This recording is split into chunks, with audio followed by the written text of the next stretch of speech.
I'll do a clap just to sync everything. Sync the video. Can you hear me? Do you? I can hear me. Just You good. can hear me. So basically, you're gay. Thanks. I knew that. But Alright, no, for real though. What was the topic? Business. As a young male, or just a young person in general, not even a young male. just somebody with no experience trying to get into that kind of area. So, do you want me to start, or do you want to start like our own experiences of like starting a business? I think you should start because you kind of thought of the whole idea. Okay, yeah. I'm assuming you put more thought into it.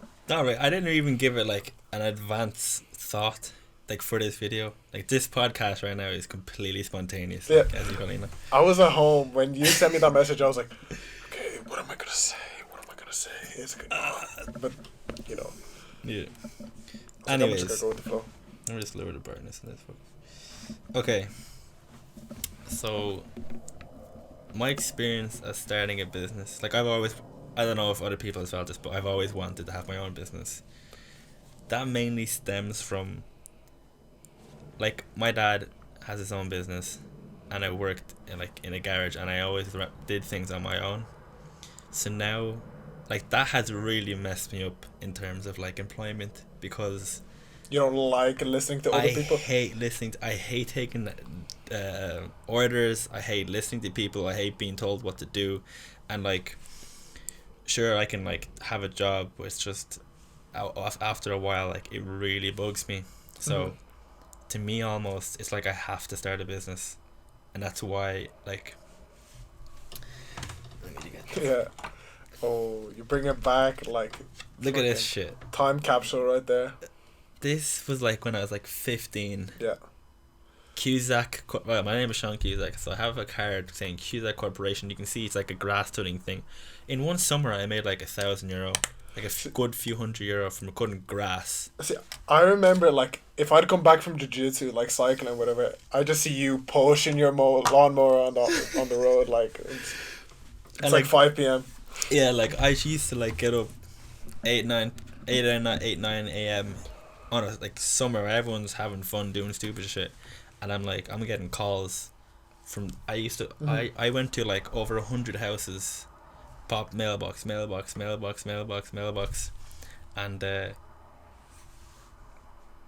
basically Mailbox. yeah. No, but I was trying to get to the point where like no one called me for ages. Then all of a sudden, one person called me, and I was like, Biggest dopamine. I was like, shit, this shit actually works, right? So, and this guy was like, oh, hello, am I speaking to China? He thought I was like some sort of company because I put a card to it there, but all I was just a kid who just went on Vistaprint and just made a quick design, boom, posted it. Like that. I think those cards cost me like 50 something euro, and I pretty much broke even on like my first investment. Like that first grass I cut, I think I charged him like €35 for like both lawns. No, just his back garden, like, and his grass wasn't even tall. Like, it was actually the easiest shit I've ever done Did in he my give life. you a tip? No, he just gave me the money. But what in business people say this is like, you hit a vein, like your veins like break off and then do all these things, right? Like your mind opens up to what you can do. No, not my mind. He told a friend. His word friend of told mouth. a friend, and it just went. Yep. Next thing you know, just 10, 15, 20 people texting me, calling me, when am I, and I'm like, I had to get a book and start writing down appointments because there was some, like, I obviously I couldn't keep on top of my head. So like, that just goes to show, like, you have things around you. Like, example, like, I had this mic for years because I thought I was going to be a rapper. Same. But a little table, a light, and now we're making podcasts. Like, just so many things around you that you can just utilize to make things happen. Like, to start somewhere. Like, everyone starts at a low point. Yeah. One thing I do remember with like the grass cutting and whatever. Yeah. Oh, man, it's so weird hearing my voice, but I remember you called me saying, "Are you down to work for a few hours?" I was like, "Sure." And you I don't told even me that remember this. like the guy who you would cut the grass for, like Yeah. he would say, "Oh, do you know somebody who can redo my whole back garden?" And you're like, "I can." Yeah, Oh, that was a big undertaking. yeah, I'm actually gonna attach pictures of like the garden. the Yeah. garden, like stuff like that. Like they did. Basically, I did a bit of landscaping or whatever you want to call it, like back garden restoration. No experience. Zero experience. I had to work with concrete, get slabs, had to do planning, had to like. People always say, "Oh, I'm never gonna use maths in life." I had to use fucking what's it called? Algebraic equations. Not algebraic, but I had to use like pi and stuff to like figure out the area of a circle because you wanted like a circle and to calculate how much mud we'd have to like how much dirt we'd have to remove. Wait, just to clarify, did you learn all of that through YouTube? Like, just like, looking online how to do landscaping and like. No, I actually didn't. Well, yeah, my dad like knows a few people who was in like the building industry and stuff like that, and I do have a bit of experience from working on sites. That was before though. Was it before? Yeah. It was. Jesus I Christ! So remember. I had zero experience with buildings and stuff like that. So first thing I had to think about was, where's all the dirt gonna go? Obviously, so I was like, okay, we need a skip. How big of a skip do I need to get?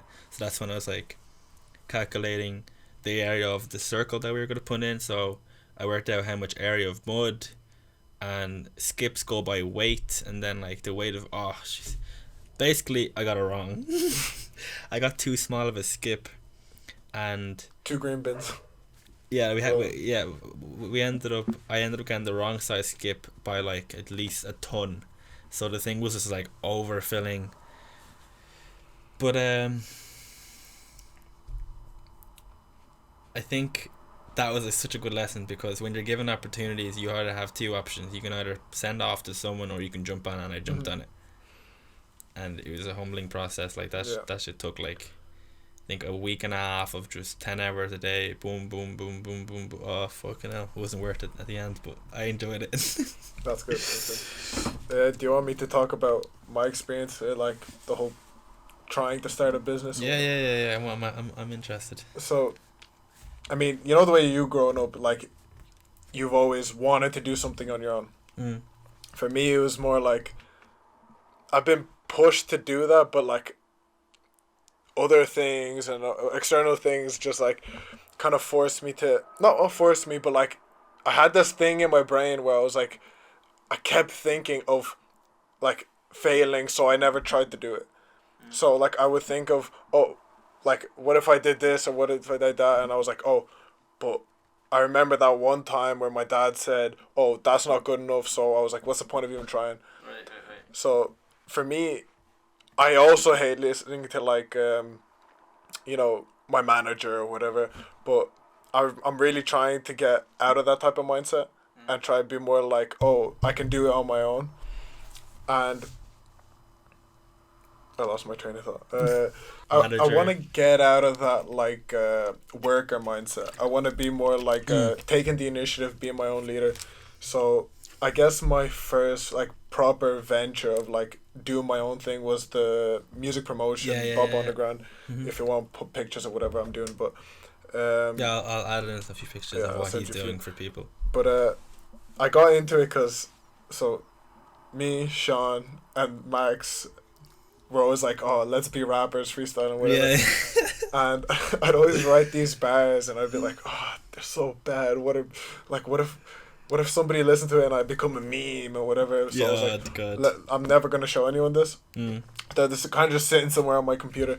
Anyway, Yeah, I have a lot of those. I have like some mad shit written on that computer. but I had this one assignment where I had to do social media marketing, and I actually enjoyed it. Like I would sit there and like I would focus automatically. I wouldn't need motivation to actually do that assignment. And I was like, I can do this on my own. Yeah, it's the things that where like you don't have to force yourself Yeah. to do it. Is like that's The most enjoyable. That's the most enjoyable. But 100%. I remember, I was like, oh, I like music, and I need to find like my own niche. So I decided to choose like unpopular artists, and then I was sitting there thinking, when I was like, oh, this, that, and I ended up choosing Bop Underground. But I thought I was gonna do it for a bit and just leave it, but I'm doing it for a year now, on and off. But these past few months I've been very consistent with it. Yeah, I've made €50 off it so far. Nice. Which is the first turnover. Yeah. You should frame it like Mr. Krabs. Yeah, I actually printed out the piece of artwork I did. Oh, that made the €50. Yeah, and nice, I put it in a little shoebox. All my little things I have is like in a shoebox. But I haven't been that nostalgic over the money I made, but maybe I should. See, but for me it's different because you were like always doing things like you have 3D printers or this, that, the other, and like but that doesn't tie in. You've always been had that mindset of like, oh, I want to do this, I'm gonna do it. See, like this podcast, I was telling you before, you wanted to do it, you thought of doing it, and you did it. For me, it was like I wanted to do it, I thought of doing it, and I didn't, because I was like, oh, what if the way I record something and it looks weird, and my friends are gonna make fun. But the thing is, right? Sorry, I interrupt, but like, so example, I had the grass thing. Then after that, after I took on that little landscaping job, I made a website called Cusack Constructions, and I made an Instagram page. I'll attach photos of like what I was trying to do. I tried to make like a construction company, and then after that, I tried to make like a tire company type thing. I'll attach more photos of that. Like I've probably made attempted to make like 4 or 5 small businesses, and they all just like, I wouldn't say they failed, but it's just like they didn't drive me, so I didn't put in the necessary work, and they kind of just died off. And I'm sure a lot of people have tried that and they're discouraged by like the engagement isn't great or whatever. But like, as you were saying, you were doing it for so long, and the reason you kept doing it is because you enjoyed it. See, I enjoyed it because at first, since I understood it through my course, I was like, if I understand it, I might as well just keep going, because I didn't want to be the guy who's like, somebody tells me what to do and I do it for them and I get like paid or whatever. Yeah. I want to be that guy that wants to do something and does it. Yeah. But I was gonna get to the point that like because you kept doing it because you enjoyed it and it was something that you knew, that's like that coincided with people eventually noticing you. Yeah. And then that actually turned into you eventually getting paid. Yeah. If I did the same thing with all those smaller businesses, I'm sure people would have found me eventually, and I probably would have made money out of it. But it's not what. Yeah, I wasn't consistent with it. But now, I have a website called CKP Remaps. I've been doing remapping for like 3-4 years. I've done it out of my own personal gain, like remapping my own cars because I love cars, and out of that, people have like noticed the effort I put in. And I've made probably over 3,000 or 4,000 euros, probably more. I'd say, I could kind of put a figure on it, but like I've started a website called ckpremaps.com, and that's actually doing really well. I'm really proud of it. The page I have people consistently texting me asking for services. I have like probably done over like 15 or 20 services, like servicing people's cars, people that I've never come across in my life texting me because they found my page. And like I say, if you were to leave this podcast with one thing to remember about starting a business, is number 1 is consistency. It's such a small thing, but it's so underrated. Like if you're not consistent, good luck. You can, even if you have the best business plan in the world and it's destined to make you millions, billions, trillions, if you're not consistent or consistently improving or consistently keeping up, it's gonna flop. It's not gonna work out. Like that's what I gotta say. Like and another thing is comfort zone. At least for me. Yeah, you like, need to leave that shit. Yeah, like I've always wanted to be like a YouTuber now, but it was uncomfortable for me to like get a camera and record myself. So I was like, I'm not gonna. I'm gonna.